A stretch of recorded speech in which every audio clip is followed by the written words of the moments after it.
솔로몬과 같이 응답받는 기도. 역대하 1장은 솔로몬의 1000번제와 하나님의 응답입니다. 솔로몬 왕은 온 회중과 함께 기브온 산당에 있는 하나님의 회막을 찾아갑니다. 그는 그곳 놋 제단 위에서 하나님께 1000마리의 희생 제물로 번제를 드리며 간절한 마음으로 예배하였습니다. 그날 밤 하나님께서 나타나 무엇을 줄까 물으시자 솔로몬은 부귀 영화나 장수를 구하지 않았습니다. 오히려 수많은 주님의 백성을 잘 다스리고 재판할 수 있도록 지혜와 지식을 달라고 겸손히 구하였습니다. 하나님은 솔로몬의 중심을 기쁘게 여겼습니다. 지혜와 지식은 물론 그가 구하지 않은 부와 재물과 영광까지도 전무후무할 정도로 풍성하게 약속하시며 응답하셨습니다. 나를 위한 욕심이 아닌 맡겨진 사명을 위한 지혜를 구했을 때 하나님은 모든 것을 더해 주셨습니다. 우리 모두도 솔로몬과 같이 하나님께 기도하고 응답받기를 원합니다. 응답받는 기도의 방법은 하나님과의 관계에서 믿음으로 하나님의 뜻을 따라 구하는 것입니다. 요한복음 14장 13절 너희가 내 이름으로 무엇을 구하든지 내가 행하리니. 야고보서 1장 6절 오직 믿음으로 구하고 조금도 의심하지 말라. 요한일서 5장 14절 그의 뜻대로 무엇을 구하면 들으심이라.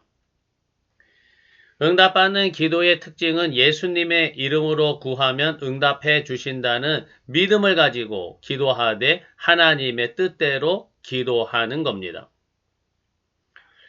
가장 안타까운 것은 열심히 기도하는데도 기도 응답이 없는 경우입니다. 왜 기도의 응답이 나에게만 없는 걸까요? 성경 말씀에서 그 원인을 가르쳐주고 있습니다. 무엇을 위해 어떤 마음으로 구하는지가 중요합니다. 중요한 것은 바로 기도의 방향입니다. 자기 욕심만 채우기 위한 기도, 하나님의 뜻보다 내 계획만 관철하려는 기도, 나의 영적인 변화보다 세상 욕망만 구하는 기도, 하나님께는 관심이 없으면서 문제 해결 자체만 붙드는 기도, 믿음 없이 형식적으로 반복하는 기도. 이런 기도는 응답받기가 어렵습니다. 야고보서 4장 3절 구하여도 받지 못하면 정력으로 쓰려고 잘못 구하기 때문이다. 마태복음 20장 22절 너희 구하는 것을 너희가 알지 못하는도다. 예수님은 먼저 하나님의 나라와 뜻을 구하라고 말씀하셨습니다. 마태복음 6장 33절 너희는 먼저 그의 나라와 그의 의를 구하라. 성경적 기도의 중심은 내 욕망을 이루는 것이 아니라 하나님의 뜻을 구하고 하나님의 나라와 의를 먼저 구하는 것입니다. 여기에 기도 응답이 있습니다. 그런데요, 여기서 큰 문제가 하나 있습니다.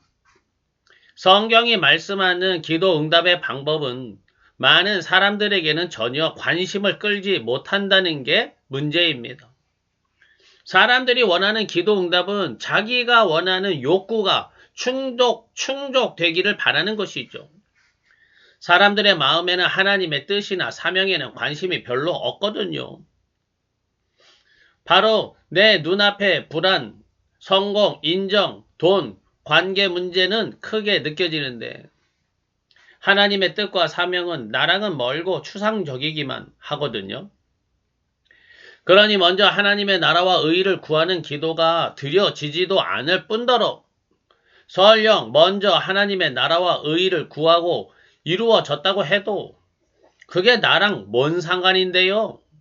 전혀 기도 응답 받은 기쁨도 감격도 없거든요. 결국 대부분의 사람들은 자기 욕구와 자기 문제거리만을 위해 기도하게 되는 겁니다. 그리고 그럴수록 하나님의 뜻을 구하는 기도는 점점 멀어지고 그 결과는 내 욕구, 내 문제를 위한 기도도 응답과 거리가 점점 멀어져만 가는 거죠. 그러다가는 기도해도 소용없네 하면서 기도줄을 놓기 시작하고 믿음도 점점 식어져 가게 됩니다. 솔로몬은 기도하고 하나님께 응답받았습니다. 게다가 구하지도 않은 부와 재물과 영광까지 받은 것은 어떤 비결이 있었을까요? 한마디로 하면 솔로몬에게는 하나님의 뜻을 생각하는 마음이 있었습니다. 하나님의 뜻을 행하기 위한 충성된 마음이 있었기에 그렇게 기도한 것입니다. 주께서 나를 땅의 티끌같이 많은 백성의 왕으로 삼으셨사오니 주는 이제 내게 지혜와 지식을 주사 이 백성 앞에서 출입하게 하옵소서. 이렇게 많은 주의 백성을 누가 능히 재판하리이까? 하나님이 나를 왕으로 삼으셨으니 내가 큰 권력을 행세해야지라는 권력 욕으로 기도한 것이 아닙니다. 오히려 하나님이 나를 왕이라는 책임 있는 자리에 세우셨는데 내가 어떻게 하면 이 막중한 책임을 감당하겠습니까? 하나님께 받은 사명을 제대로 수행하고자 하는 충성된 마음이 그 중심에 있었던 것이죠. 그렇기에 자기 자신을 위한 부나 재물이나 자기 영광을 구하지 않고 오직 맡은 사명을 감당할 지혜와 지식을 구한 것입니다. 기왕 한번 사는 인생, 하나님께 솔로몬과 같은 은혜와 복을 받기 바랍니다. 솔로몬과 같이 기도하고 응답받기를 원합니다. 그러기 위해서는 대박나는 기도 응답이 중요한 것이 아니라 솔로몬과 같은 마음을 가지고 기도할 수 있어야 합니다. 정말로 내 인생이 소중한 인생이 되고 하나님께 복받은 인생이 되고 하나님께 큰 영광 돌리는 인생이 되려면 무엇보다도 솔로몬과 같은 마음을 갖게 해달라고 먼저 기도하시기 바랍니다. 여기서 중요한 건 바로 어떻게 하면 솔로몬과 같은 마음을 가질 수 있을까입니다. 성경은 인간의 마음이 본능적으로 자기 중심으로 기울어진다고 말씀합니다. 그렇기에 먼저 중요한 것은 억지로 거룩한 척 하는 게 아니라 하나님 앞에서 솔직해지는 것입니다. 하나님, 저는 지금 제 욕망이 더 크게 보입니다. 하나님의 뜻을 사랑하는 마음을 제 안에 만들어 주세요. 이런 기도부터 시작할 수 있기 바랍니다. 시편 51편 10절 하나님이여 내 속에 정한 마음을 창조하소서. 솔직히 내 마음에는 내키지 않더라도 이렇게 기도하세요. 하나님 내 안에 정직한 마음을 창조해 주시고 내 안에 하나님의 나라와 의를 먼저 구하는 마음을 주소서. 하나님을 기뻐하고 하나님의 뜻을 묵상하며 하나님의 선하신 뜻이 먼저 이루어지기를 간절히 사모하는 심령으로 변화되시기를 간절히 바랍니다. 기도하고 응답받는 핵심은 바로 마음이 새로워지는 데 있습니다. 로마서 12장 2절 마음을 새롭게 함으로 변화를 받아 하나님의 뜻이 무엇인지 분별하도록 하라. 마음이 새로워지면 그때서야 하나님의 뜻에 관심이 생기고 하나님의 뜻이 무엇인지 분별되기 시작합니다. 그러면 저절로 내 기도가 바뀝니다. 하나님의 뜻을 나에게 먼저 이루어 주소서.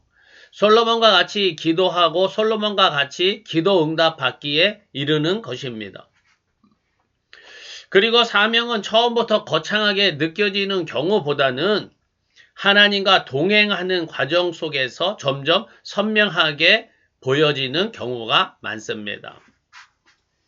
세베대의 아들들 야고보와 요한과 그 어머니가 예수님께 찾아와서 주의 나라에서 하나는 주의 우편에 하나는 주의 좌편에 앉게 해달라고 권력의 자리를 구했을 때 예수님께서 하신 답변입니다. 예수께서 대답하여 이르시되 너희는 너희가 구하는 것을 알지 못하는도다. 너희가 구하는 것을 알지 못하는도다. 내가 마시려는 잔을 너희가 마실 수 있느냐? 그들이 말하되 할 수 있나이다. 뭔지도 모르고 할 수 있나이다. 솔로몬이 하나님의 뜻에 맞는 지혜를 구했던과는 대조적으로 제자들은 자기 영광만 구하였습니다. 그래서 그 자리에 가기 위해서는 거쳐야 할 고난의 잔, 십자가의 의미는 전혀 알지 못한 채 구하고 있음을 지적하시는 말씀입니다. 세베대의 두 아들인 야고보와 요한은 처음에는 우레의 아들 보아너게라는 별명답게 성격이 급하고 야심만만했습니다. 하지만 말씀하신 것처럼 이들은 결국 솔로몬이 구했던 사명의 마음을 품게 되었고 더 나아가 자기 생명까지 내어놓는 희생적인 사도로 완전히 변화되었습니다. 그 변화의 핵심 과정을 세 단계로 볼 수 있습니다. 첫 번째는 십자가와 부활의 체험을 통한 철저한 자기 부인입니다. 예수님이 잡히시던 밤에 잔을 마실 수 있느냐는 질문에 호기롭게 할 수 있다고 답했던 그들은 모두 오히려 도망쳤습니다. 자신들의 연약함과 이기적인 야망이 십자가 앞에서 완전히 무너지는 경험을 한 것이죠. 그 이후 부활하신 예수님을 만남으로써 그들이 구했던 세상의 권력이 얼마나 덧없는 것인지 깨닫게 됩니다. 두 번째는 오순절 성령 강림으로 자기 중심에서 하나님 중심으로 변화되었습니다. 결정적인 변화는 성령 체험입니다. 성령을 받은 후 그들은 더 이상 예수님의 좌우편 자리를 탐내지 않았습니다. 심령이 변화되었습니다. 야고보는 사도들 중 가장 먼저 순교하는 영광을 얻었습니다. 과거에는 높은 자리를 구했지만 변화된 후에는 복음을 위해 가장 낮은 죽음의 자리에 기꺼이 섰습니다.